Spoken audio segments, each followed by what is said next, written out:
कभी आपके साथ ऐसा हुआ कि आपने किसी पर भरोसा किया हो लेकिन बाद में वही शख्स इनकार कर दे? अगर हाँ, तो ये कहानी आपके लिए है। ये एक सच्चा वाकया है जो हजरत इमाम अबू हनीफा के जमाने में पेश आया।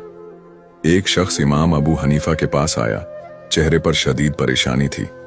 उसने कहा, मैंने एक आदमी के पास अपनी रकम अमानत रखी थी लेकिन अब वो साफ इनकार कर रहा है, मैं क्या करूं? इमाम अबू हनीफा ने बड़े सुकून से पूछा, क्या कोई गवाह था या तहरीरी सबूत? वो शख्स अफसोस से बोला, नहीं, मैंने तो भरोसे पर दे दी थी। ये सुनकर इमाम अबू हनीफा ने फरमाया, फिर एक ही रास्ता है, रातों को उठकर तहज्जुद में दुआ करो और अल्लाह पर भरोसा रखो, वही तुम्हारा हक वापस दिला सकता है। ये शख्स उम्मीद के साथ घर लौट गया।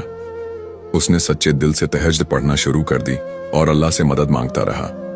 चंद दिन बाद हैरत अंगेज तौर पर वही शख्स जिसने अमानत वापस करने से इनकार कर दिया था, खुद आकर बोला, मुझे अपनी गलती का एहसास हो गया है, ये लो तुम्हारी पूरी रकम। ये सब सुनकर इमाम अबू हनीफा मुस्कुरा दिए और कहा, देखा, जब इंसान अल्लाह पर सच्चे दिल से भरोसा करता है तो अल्लाह उसके हक में बेहतरीन फैसला करता है।